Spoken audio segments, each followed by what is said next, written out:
MCQ series में आगे continue करते हैं। और थर्ड स्लाइड कंप्लीट हो गया था हम लोग का, 3 स्लाइड हम लोगों ने कंप्लीट कर लिया था हिस्ट्री का।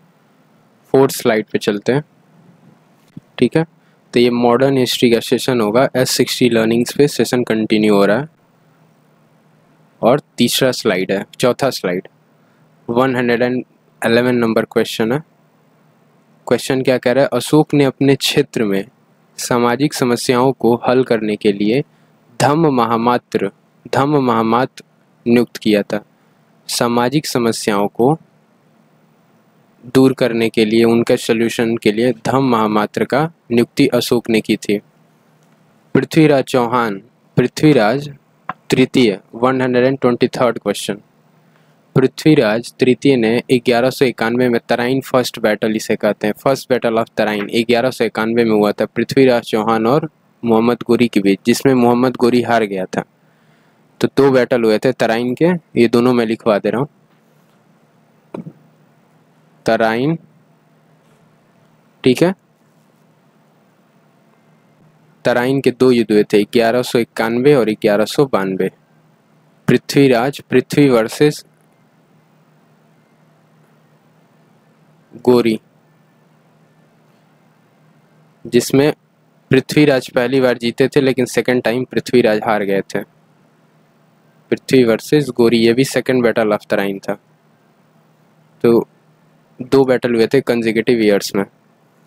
अखिल भारतीय दलित वर्ग कांग्रेस का पहला सत्र 1930 में नागपुर में आयोजित किया गया था। अखिल भारतीय दलित वर्ग कांग्रेस का फर्स्ट सेशन 1933 में नागपुर में आयोजित किया गया था, ऑर्गेनाइज किया गया था।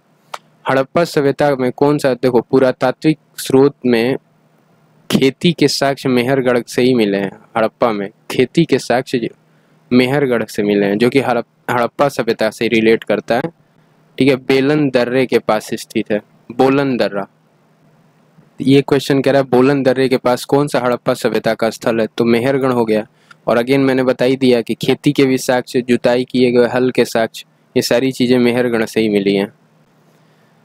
विजयालय के उत्तराधिकारियों द्वारा दक्षिण और उत्तर में निम्नलिखित में से किससे संबंधित क्षेत्रों को चोल राज्य का हिस्सा बना लिया गया, पांड्यन और पल्लव। पी से पांड्यन और पी से पल्लव, इन 2 राज्यों को शासक विजयालय द्वारा के अधिकारियों द्वारा दक्षिण और उत्तर में चोल राज्य का हिस्सा बना लिया गया। निम्नलिखित में से किसने बांसुरी वादक Hariprasad Chaurasia, one of the famous flute musician है हरिप्रसाद चौरसिया, और गिटार वादक ब्रिजभूषण काबरा जो कि गिटार वादक हैं, के साथ मिलकर एक concept album call of the valley 1967 में शिव कुमार शर्मा, ये संतूर बजाते हैं, शिव कुमार शर्मा फेमस म्यूजिशियन है संतूर के। म्यूजिशियन वाले सेशन में, म्यूजिक एंड इंस्ट्रूमेंट वाले सेशन में मैंने बताया था। हरिप्रसाद चौरसिया तो बांसुरी वादक हैं, गिटार वादक कौन है, ब्रिजभूषण काबरा, और ये शिव कुमार शर्मा, तीनों लोगों ने मिलकर कॉल ऑफ द वैली, ये 1967 में एल्बम एक डिजाइन किया था। कौन सा अधिनियम सरकार को कोई भी आपत्तिजनक चीज प्रकाशित करने के मामले में, तो ये देखो वारनाकुलर प्रेस एक्ट 1878 का था। ये सिर्फ सोशल मीडिया को कंट्रोल करने के लिए लिटन लेकर आया था, वारनाकुलर प्रेस एक्ट, कि कोई आपत्तिजनक चीजें जो ब्रिटिश जो है हुकूमत के खिलाफ हो, ब्रिटिश कंपनी के खिलाफ हो, ईस्ट इंडिया कंपनी के, आप नहीं छाप सकते हैं। इंडिया शब्द इंडस से बना है, जिसमें संस्कृत में क्या कहते हैं, सिंधु नदी भी है, और पहले लोग सिंधु नदी के नाम से ही इंडिया को सिंधु प्रांत भी कहा जाता था, और इंडस तो वहीं से आया। राज्यपाल की नियुक्ति निष्पक्ष होनी चाहिए, सरकारी आयोग के द्वारा डिसाइड होता है। राज्यपाल की नियुक्ति निष्पक्ष हो, ये सरकारी आयोग के तहत होता है, सरकारी आयोग के सिफारिश पे। निम्नलिखित में कौन सा प्रशस्तियों और भू अनुदान के संबंध में सही है, ठीक है। ये तो असर्शन रीजन का, इसमें दोनों ही सही है, 1 and 2। प्रशस्तियां विद्वान ब्राह्मणों द्वारा रची गई होती हैं, ऑफकोर्स पढ़े लिखे विद्वानों द्वारा ही ब्राह्मणों द्वारा प्रशस्तियां रची होती है। देखो इसमें ब्राह्मणों का जिक्र है, विद्वान में कास्टिज्म किया गया है। राजा प्रायः ब्राह्मणों को भूमि अनुदान से पुरस्कृत करते थे जो ताम्र पत्रों पर अभिलिखित होते थे। देखो दोनों केस में, पढ़ाई में भी और भूमि लैंड में भी ब्राह्मणों को स्थान दिया जाता था पहले के टाइम में। काफ़ी डिस्क्रिमिनेशन था। रेशम बनाने की तकनीक का आविष्कार सबसे पहले चीन में हुआ 7,000 वर्ष पूर्व। रेशम बनाने की तकनीक का आविष्कार सबसे पहले चाइना में हुआ 7,000 वर्ष पूर्व, यानी बिफोर क्राइस्ट। BC है, वर्ष पूर्व है। रॉबर्ट क्लाइव, देखो सिराजुद्दौला वाला आ गया ना, 1757 में है, 51 नहीं है, ये 57 है, गलत प्रिंटिंग है, 1757 है। ये प्लासी का युद्ध हुआ था ना, जिसमें सिराजुद्दौला और रॉबर्ट क्लाइव के बीच में हुआ था। निम्नलिखित में से कौन राष्ट्रीय आय समिति के, देखो PC महानुबोलिस को क्या कहता है, इंडियन इकोनॉमी का अध्यक्ष बनाया गया था। राष्ट्रीय आय समिति का अध्यक्ष, इन्हें स्टैटिस्टिक ऑफ मैन भी कहा जाता है, इंडियन स्टैटिस्टिकल मैन, PC महानुबोलिस। गणतंत्र दिवस समारोह के समापन को चिन्हित करने वाला समारोह बीटिंग रिट्रीट समारोह। गणतंत्र दिवस समारोह के समापन को चिन्हित करने वाला समारोह होता है बीटिंग रिट्रीट समारोह। सुभाष चंद्र बोस ने महात्मा गांधी को राष्ट्रपिता कहा था 1944 में। 3 साल बाद तो भारत आज़ादी हो गया 47 में, और 3 साल पहले 44 में सुभाष चंद्र बोस ने राष्ट्रपिता कहा था महात्मा गांधी को। 55 में क्या हुआ, 1955 में ग्राम और लघु उद्योग के लिए गठित समिति का नाम क्या था, कार्वे समिति। कार्वे समिति के बारे में मैंने थ्योरी क्लास में भी डिस्कस कराया था। 1955 में ग्राम और लघु उद्योग के लिए गठित समिति का नाम बताइए, कार्वे समिति। ठीक है, जिनको याद नहीं हो, ये क्वेश्चन इंपॉर्टेंट है, याद रखना, अलग अलग एग्जाम्स में रिपीट किया हुआ है। निम्नलिखित में से शासन काल का कौन सा युग सही है? शेरशाह सूरी 1540 से 45 और अकबर 1556 से 1605। देखो दोनों ही सही है। अभी मैंने अकबर का कार्यकाल बताया था, 1556 में बाबर के बाद हुमायूं आया, हुमायूं के बाद अकबर आया। अकबर 1556 से 1605 में किया, क्योंकि अकबर के पिता जो थे हुमायूं, वो 1530 से 1556 तक शासन किए थे। ठीक है, उसके बाद अकबर आया। तो ये दोनों ही है, शेरशाह सूरी 1540 और 1545, क्योंकि शेरशाह सूरी का 1540 में बेलग्राम का युद्ध हुआ था। बेलग्राम, या फिर और भी एक नाम था इसका, एक तो कन्नौज का युद्ध, कन्नौज या फिर बेलग्राम का युद्ध, जो कि हुमायूं और शेरशाह सूरी के बीच लड़ा गया था। 40 में नहीं, 39 में लड़ा गया, 40 में लड़ा गया था। चौसा बताए थे हम ना कि चौसा 40 नहीं होता है, 39 होता है। चौसा भी हुमायूं और शेरशाह सूरी के बीच ही लड़ा गया था। ब्रिटिश संसद के निम्नलिखित में से किस अधिनियम में कहा गया है कि ब्रिटिश कैबिनेट के एक सदस्य को भारत के लिए राज्य सचिव नियुक्त किया गया था? भारत सरकार अधिनियम 1858। ब्रिटिश संसद के निम्नलिखित में से किस अधिनियम में कहा गया था कि ब्रिटिश कैबिनेट में के एक सदस्य को भारत के लिए राज्य सचिव नियुक्त किया गया? तो ये 1858 हो गया। भारत में हरित क्रांति की शुरुआत 1960 में हुई थी, और हरित क्रांति MS स्वामीनाथन कहा जाता है। हरित क्रांति का जनक MS स्वामीनाथन, और 1960 में हुआ था। MS स्वामीनाथन को इंडिया में हरित क्रांति का जनक कहा जाता है, और वर्ल्ड में नॉर्मन बोरलॉग। बंगाल विभाजन बता ही दिए थे हम 1905 में। वास्को डी गामा भी आसान है, 1498 में आया था, कालीकट बंदरगाह पे आया था सबसे पहले। और भारत आने वाली समुद्री मार्ग की खोज भी वास्को डी गामा ने ही की थी, पहला पुर्तगाली था। श्याम जी वर्मा ने इंडिया हाउस की स्थापना की थी 1905 में। ये भी रिपीट कर गया ना, श्याम जी वर्मा ने इंडिया हाउस की स्थापना 1905 में की थी, तब जब बंगाल विभाजन हुआ था। दोनों काम एक साथ, गरम दल और नरम दल इसी बीच अलग हुए थे। गरम दल और नरम दल, नरम वर्सेस गरम, ये भी बंगाल विभाजन के बाद ही हुआ था। ठीक है, 1907 में, 1907 में सूरत स्प्लिट कहा जाता है इसको, सूरत स्प्लिट, जिसमें गरम दल और नरम दल दो भागों में कांग्रेस बट गया था। कांग्रेस के दो पार्ट हो गए थे, गरम दल और नरम दल। और बंगाल विभाजन 1905, इसी समय श्यामजी वर्मन ने इंडिया हाउस की स्थापना की थी। ये भी असर्शन है, शकों के कुछ राज्य लगभग 500 वर्षों तक टिके रहे। दूसरा असर्शन क्या कह रहा है, लगभग 2200 वर्ष पूर्व शकों के बाद कुषाणों का शासन था, तो केवल फर्स्ट सही है, ओनली फर्स्ट की शकों के कुछ राज्य लगभग 500 वर्ष तक टिके रहे थे, ये कथन सही है। ठीक है, तो हरित क्रांति के बारे में मैं सोच रहा हूँ कुछ बता दूं। ठीक है, तो हरित क्रांति के लिए लिखो, भारत में हरित क्रांति और हरित क्रांति फसल, तो फसल में गेहूं था, हरित क्रांति फसल में क्या आएगा, गेहूं।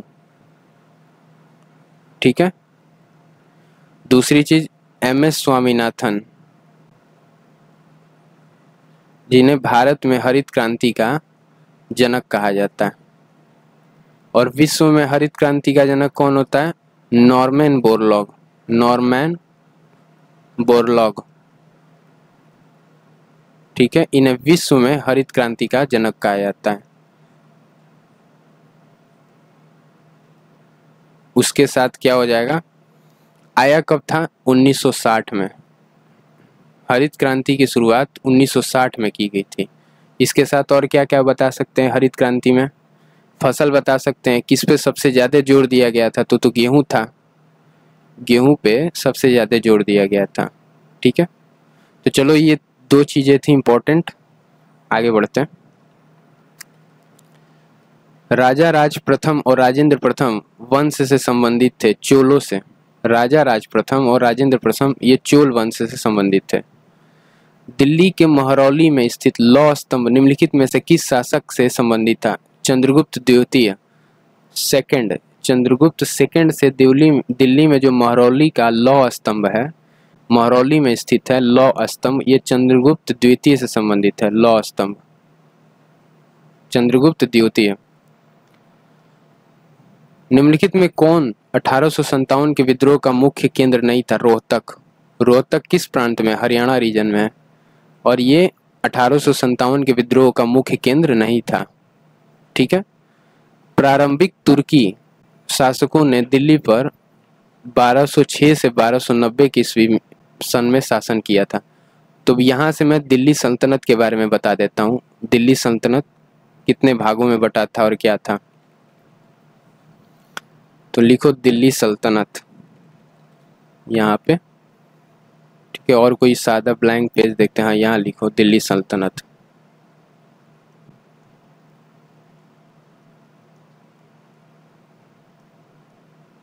सल्तनत, ठीक है।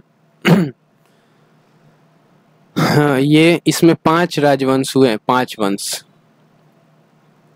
दिल्ली सल्तनत में 5 वंश फेमस रहे हैं, बाकी और भी रहे हैं, वो छोटे थे, बहुत जल्दी खत्म हो गए, लेकिन 5 जो थे वो दबदबा था दिल्ली सल्तनत में। पहला गुलाम वंश, स्लेव डायनेस्टी, गुलाम वंश, जिसकी स्थापना किसने की थी, जो 1206 से 1290 के बीच शासन किया था, गुलाम वंश। और इसकी स्थापना कुतुबुद्दीन ऐबक ने की थी, कुतुबुद्दीन ऐबक, ये गुलाम वंश का संस्थापक था। और इसका टेन्योर कितने के बीच में था, 1206 से 1290। उसके बाद आया गुलाम के बाद खिलजी, गुलामों के बाद खिलजी का राज आ गया, खिलजी वंश। जलालुद्दीन खिलजी जो है इसके संस्थापक थे, जलालुद्दीन खिलजी, जलालुद्दीन खिलजी। और किस ईयर में था ये, कितना इसका टेन्योर, 1290, क्योंकि गुलाम वंश जब खत्म हुआ 1206 से 1290, उसके बाद खिलजी आ गया 1290 से 1320। अभी देखते हैं कौन सबसे ज्यादा दिनों तक शासन किया है। ठीक है, गुलाम वंश हो गया, खिलजी वंश हो गया, तीसरा क्या हो गया? तुगलक।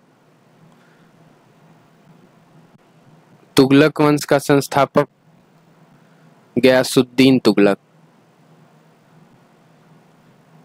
गयासुद्दीन तुगलक। अगर किसी को ये याद ना हो पाए कि कौन संस्थापक था, तो देखो याद करने का डिकोडिंग टेक्निक बता दे रहा हूँ मैं। देखो सब में दीन है, द है। देखो कुतुबुद्दीन में भी, कुतुबुद्दीन में आधा द है, जलालुद्दीन में भी आधा द है, और गयासुद्दीन में भी आधा द है। तो याद कर लेना। इसका टेन्योर था 1320, क्योंकि ये 1290 से 1320 तक की है सब। उसके बाद 1320 से 1414 तक तुगलक वंश का शासन रहा। उसके बाद आया सैयद वंश। सैयद वंश, ठीक है। इसके संस्थापक खिज्र खां थे। खिज्र, खिज्र एक हमारे टीचर भी थे, खिज्र सर नाम था उनका, खिज्र खां। खिज्र खां थे सैयद वंश के संस्थापक। तो इनका नाम अलग हो गया ना, तो ये याद रखना, खिज्र खां जो थे वो सैयद वंश के संस्थापक थे। और टेन्योर क्या था? टेन्योर था 1414, क्योंकि ये खत्म हुआ है 1414 में, तो फिर ये भी शुरू हो जाएगा 1414 से 1451। ये सबसे छोटा लग रहा है मेरे को। ये भी काफी सालों का अंतर है, 80 और 10, 90, 4, 94। उसके बाद आया लोदी वंश। बहलोल लोदी इसका संस्थापक था।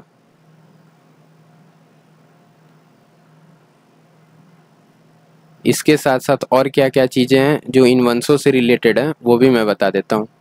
तो बहलोल लोदी इसका संस्थापक था, और ये 1451 से 1526, क्योंकि इसके बाद बाबर आ गया। 1526 में बाबर आ गया, और फिर वो 1526 से 1530 तक शासन किया, 4 साल बाबर, और उसके बाद इसकी मृत्यु हो गई, ठीक है। और यहाँ से फिर जो है मुगल वंश का स्थापना हो। मुगल वंश का संस्थापक था बाबर। मुगल वंश का संस्थापक कहाँ था? अफगानी था। बाबर अफगान से आया हुआ था, ठीक है। बाबरनामा इसी ने लिखा। तो ये हो गया। तो 1206 से 1290 तक दिल्ली में कौन था? 1206 से 1290 तक ये गुलाम वंश था, स्लेव डायनेस्टी। स्लेव डायनेस्टी यानी गुलाम वंश, ठीक है। ये पहला वंश था दिल्ली सल्तनत का। दिल्ली सल्तनत में गुलाम वंश को पहला वंश कहा जाता है। भारतीय राष्ट्रीय कांग्रेस के दूसरे अधिवेशन में कितने प्रतिनिधियों ने भाग लिया? 434, 434। इतने प्रतिनिधियों ने भारतीय राष्ट्रीय कांग्रेस के दूसरे अधिवेशन में पार्टिसिपेट किया था। वास्को डी गामा रिपीट कर गया ना, 1498 में कालीकट बंदरगाह पे आया था। जमेरिन ने इसका स्वागत किया था। एक क्वेश्चन आता है कि कौन इसका स्वागत किया था। थ्योरी क्लास में मैंने बताया है, इसमें मैंने बता चुका हूँ, जमेरिन ने इसका स्वागत किया था। देखो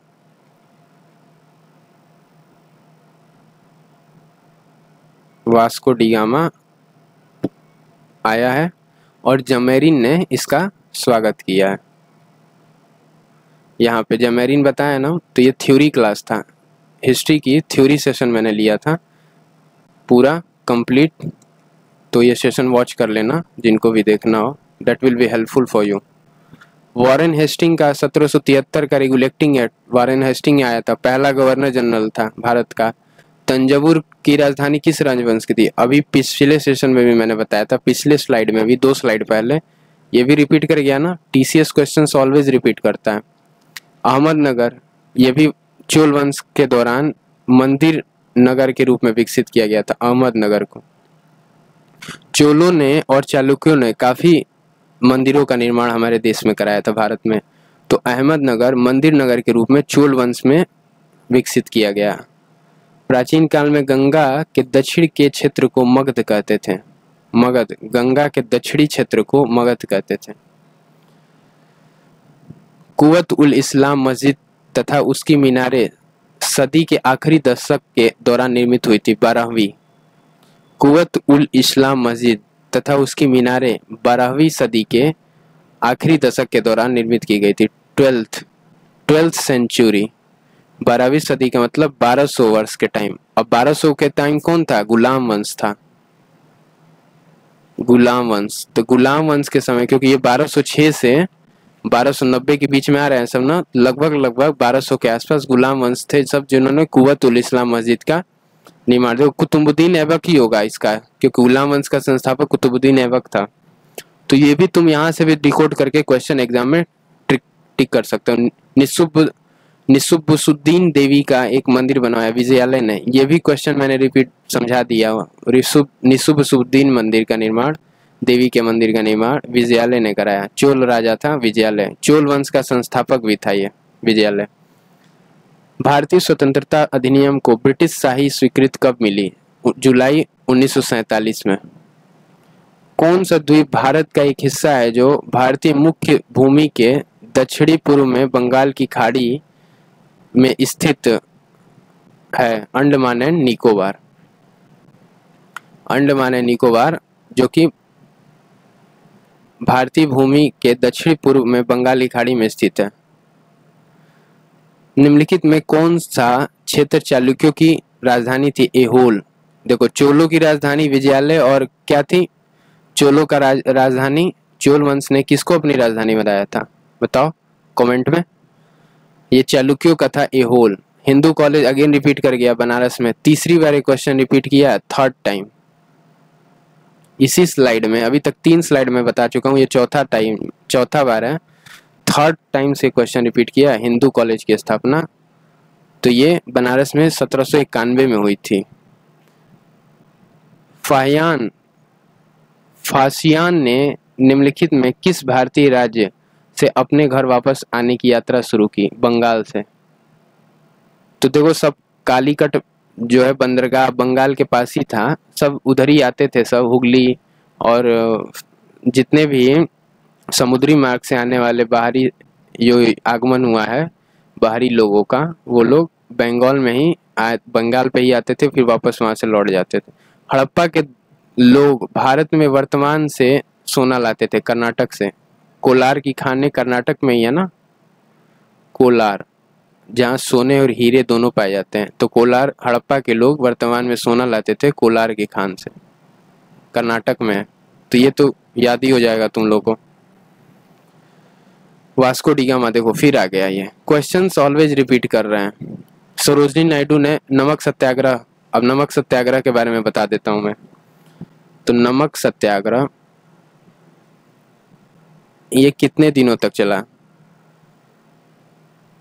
ठीक है, तो ये 12 मार्च से 12, इसका आधा कर दो 6 और 1 महीना और बढ़ा दो अप्रैल। कितना दिन हो गया? टोटल 24 दिन हो गया ना। 12 मार्च से 12 मार्च अप्रैल 1 महीना हो जाता, लेकिन 12 नहीं आया, 6 कम कर दिए, टोटल 24 दिनों का, 24 डेज का। दिन में कितने घंटे होते हैं? 24 घंटे होते हैं, याद कर लेना। 24 दिनों का ये प्रोग्राम था जो कि गांधी जी ने शुरू किया था।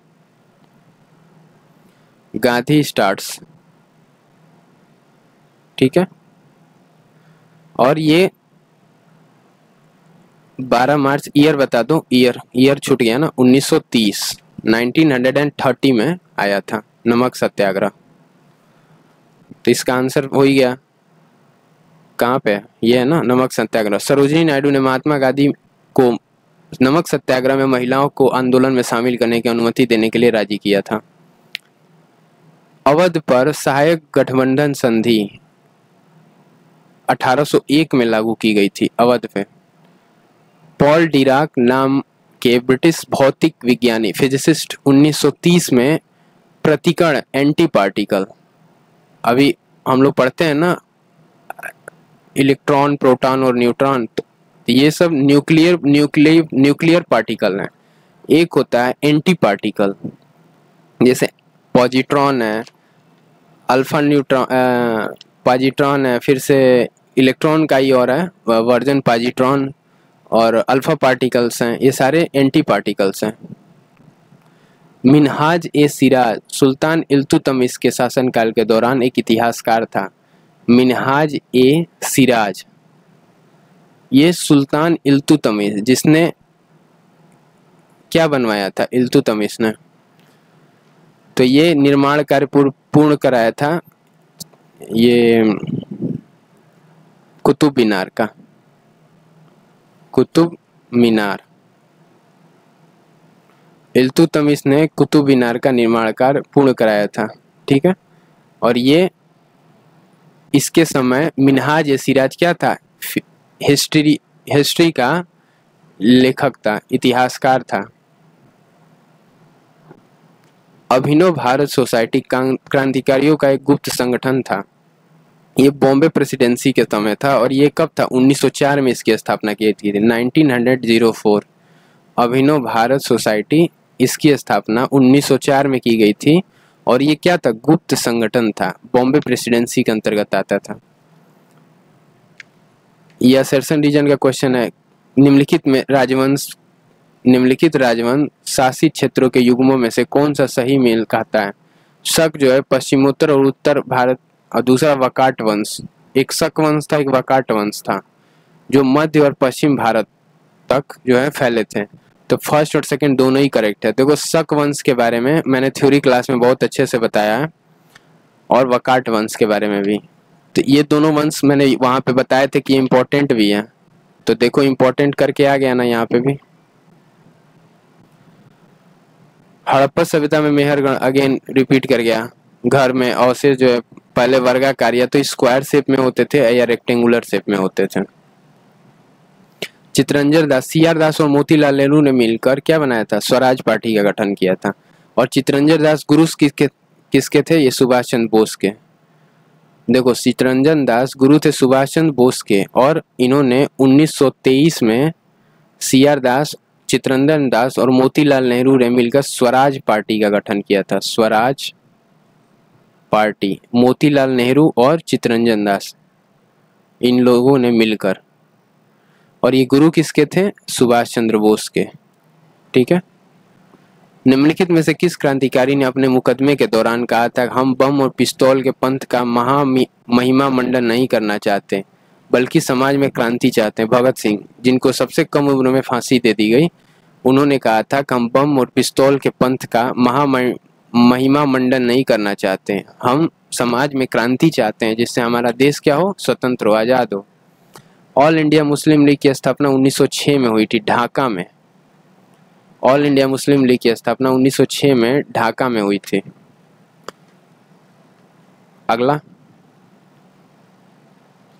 अगले स्लाइड पे पढ़ते हैं 136 क्वेश्चन। 1653 में किस फ्रांसीसी वैज्ञानिक ने देखा कि यदि किसी असंपीड्य द्रव के किसी बिंदु पर कुछ दाब डाला जाता है तो द्रव के सभी बिंदुओं पर, द्रव के सभी दीवारों पर समान दाब पड़ता है, पास्कल्स पार्शियल प्रेशर। ये मैंने फिजिक्स वाले सेशन में बहुत अच्छे से भी बताया था। पास्कल ने ये बताया कि सपोज करो कि ये एक, जैसे तुम्हारे घर में क्या होगा, एक बकेट होगा, बाल्टी होगी, उसमें अगर तुम पानी भरते हो तो उसके हर पॉइंट पे each and every point equal pressure generate होता है। ठीक है, इक्वल प्रेशर P1, मान लो यहाँ पे P1 प्रेशर जनरेट हो रहा है इस साइड, नीचे की तरफ P2 जनरेट हो रहा है, इस साइड P4 जनरेट हो रहा है, और फाइनली पार्शियल प्रेशर क्या होगा, P equal to summation of P1 plus P2 plus P3 plus P4। यही पार्शियल प्रेशर है, Pascal's partial pressure, Pascal's partial pressure. ठीक है, तो यही कॉन्सेप्ट है, समझ में आया होगा ना, कि किसी भी बाल्टी ले लो, उसके किसी भी दीवार पे जो प्रेशर लगने वाला होगा उसका जो सम होगा वो इक्वल होगा टोटल प्रेशर के, P टोटल। ये इंडिविजुअल पार्शियल प्रेशर्स के क्या होगा, सम होगा, और इक्वल होगा, P1 equal to P2 equal to P3 equal to, ये सब इक्वल टू क्या हो जाएगा, टोटल सम P के। कर्ण वंश का संस्थापक कौन था, वासुदेव।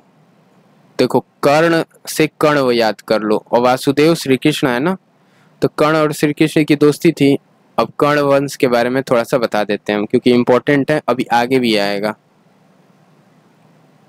कर्ण वंश,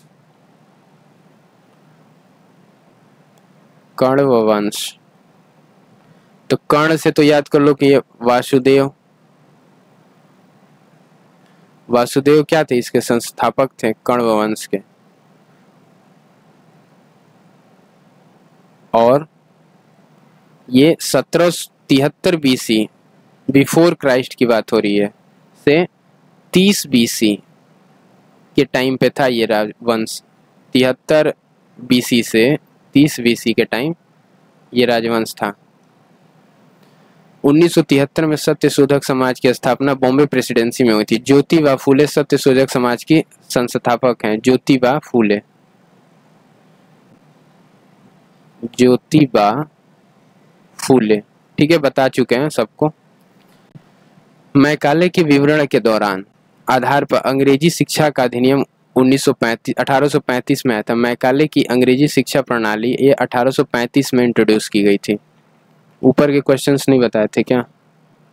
चाहिए मदुरई शहर, ठीक है, ये देखो 150 क्वेश्चन। उस स्वतंत्रता सेनानी की पहचान करें जो बचपन में स्कूल जाने से नफरत करता था और स्कूल जाने से उसे घुटन भरा और दमनकारी लगता था। रविंद्रनाथ टैगोर। रविंद्रनाथ टैगोर को ऐसा लगता था कि स्कूल जाना दमनकारी है, घुटन होता है, स्कूल में नफरत करते थे। और देखिए गीतांजलि, जनगण मनगढ़ हमारा राष्ट्रीय गान है, वो इन्होंने ही लिखा, रविंद्रनाथ टैगोर ने। परमहंस मंडली बता चुके हैं 1840 में। अश्वनी कुमार दत्ता ये क्रांतिकारी स्वदेश बांधव समिति से जुड़े थे। स्वदेश बांधव समिति से जुड़े थे अश्वनी कुमार वर्मा। भारत में रोलिंग प्लान इंट्रोड्यूस हुआ था 1978 से 1980 के बीच।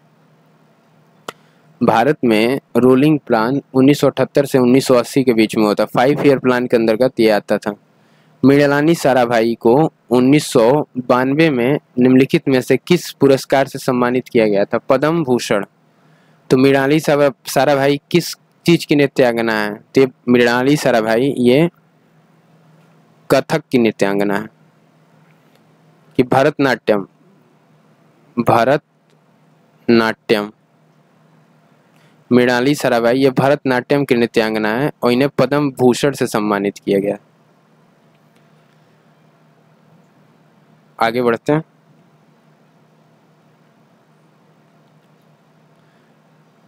उन्नीस के औद्योगिक नीति संकल्प में निम्नलिखित में से किस पर केंद्र सरकार का एक अधिकार नहीं था? लोहा और इस्पात पे।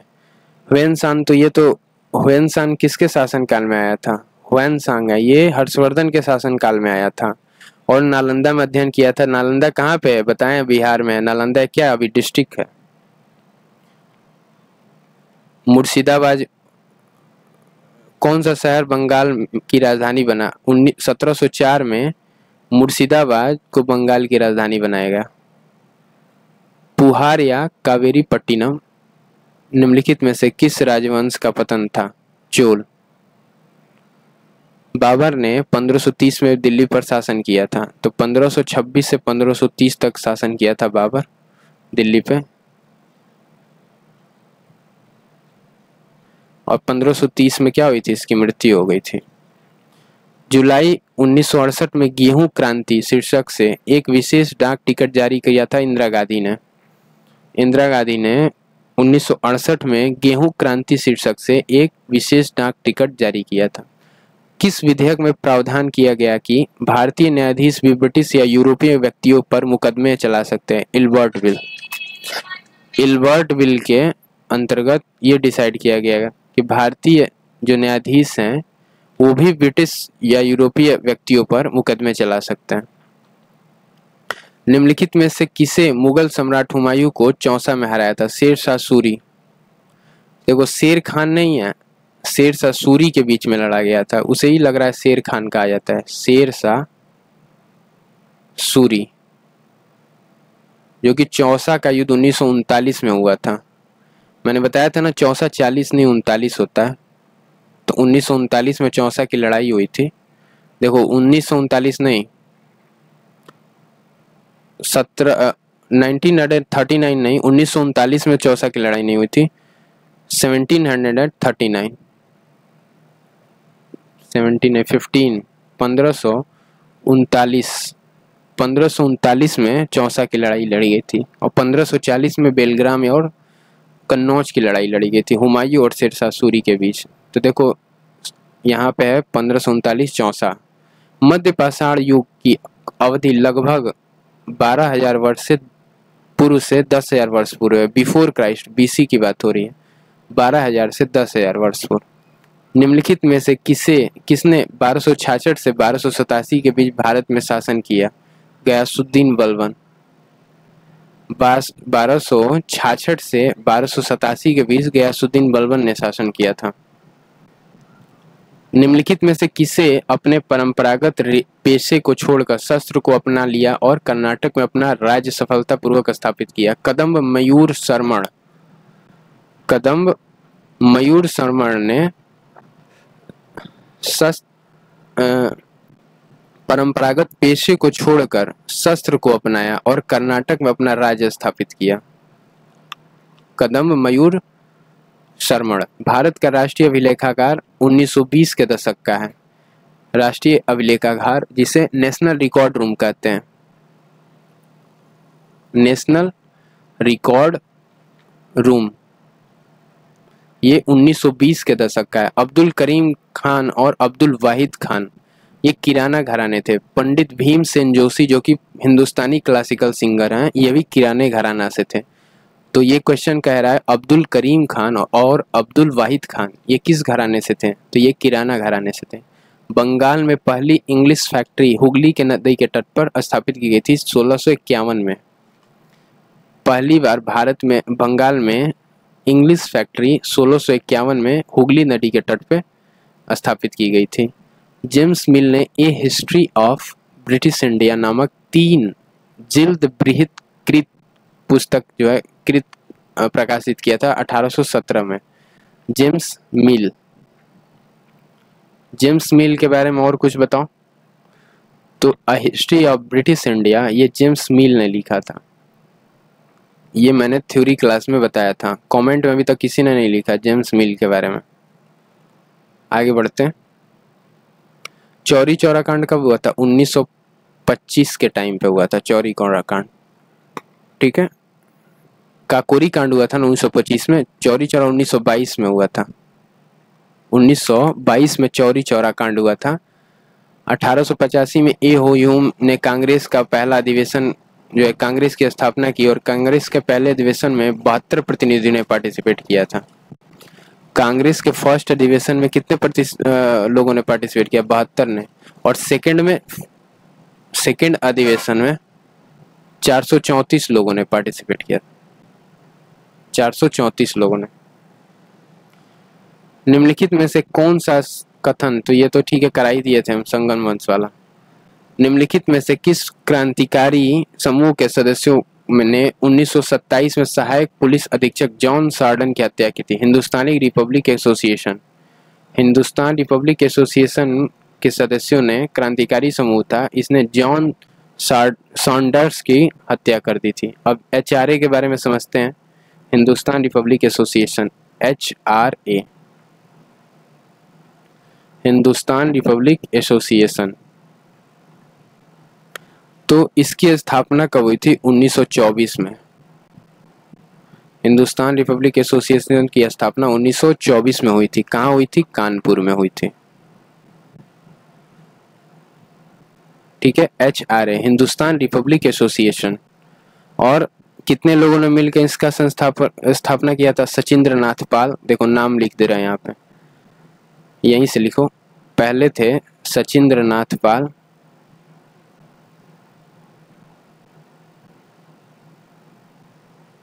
फिर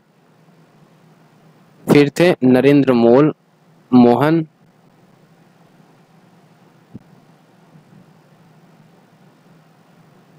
तीसरे नंबर पर थे राम प्रसाद बिस्मिल,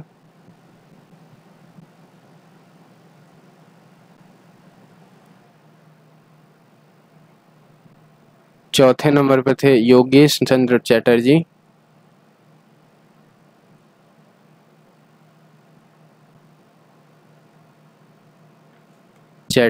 ठीक है।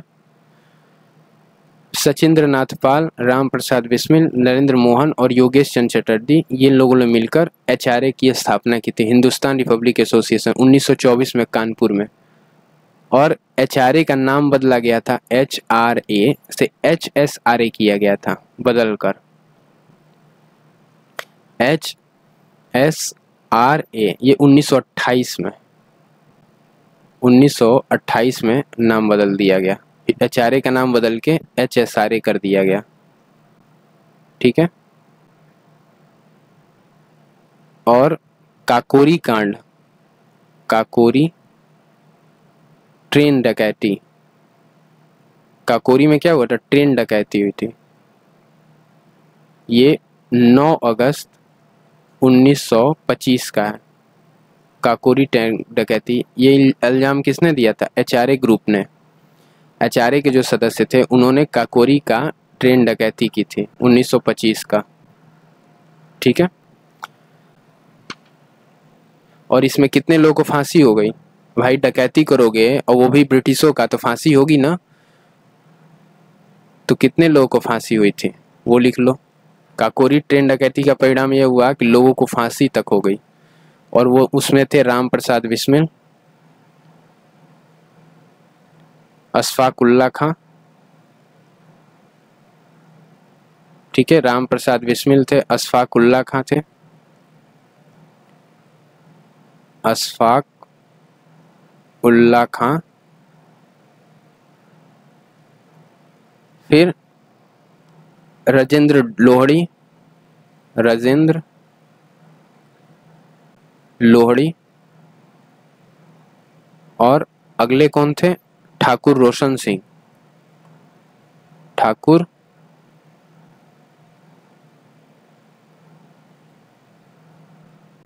रोशन सिंह।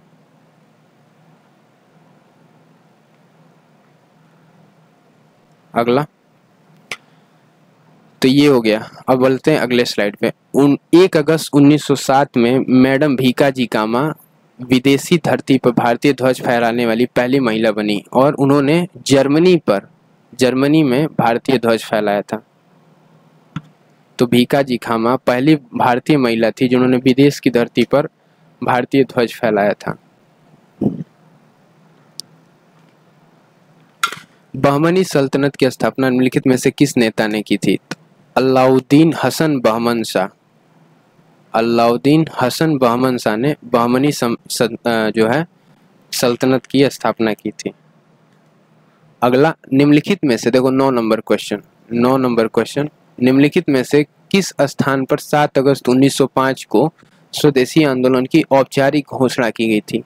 ये कलकत्ता के टाउन हॉल में 7 अगस्त 1905 में स्वदेशी आंदोलन की औपचारिक घोषणा की गई, ये कलकत्ता के टाउन हॉल में। तो ये भी क्वेश्चन कंप्लीट हो गया, बहमनी वाला हो ही गया। महागोविंद रानाडे, जी रानाडे किससे संबंधित है? प्रार्थना समाज से। प्रार्थना समाज की स्थापना कब हुई थी? 1775 में। 1775 में कि 1867 में? 1867 में प्रार्थना समाज की स्थापना की गई थी।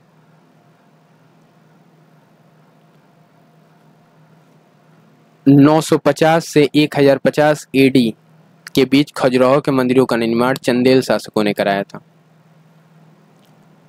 निम्नलिखित में से कौन सा भारतीय राज्य अंग्रेजों के साथ सहायक संधि पर हस्ताक्षर करने वाला पहला राज्य था? हैदराबाद।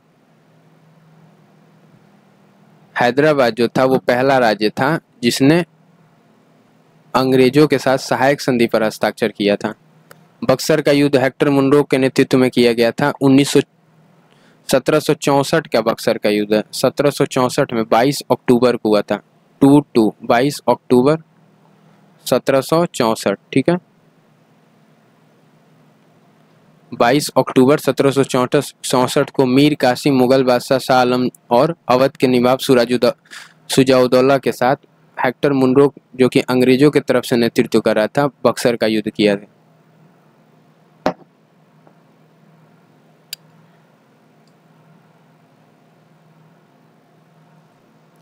तुकारोई का युद्ध, जिसे बजहौरा के युद्ध या मुगल मार के युद्ध के रूप में जाना जाता है।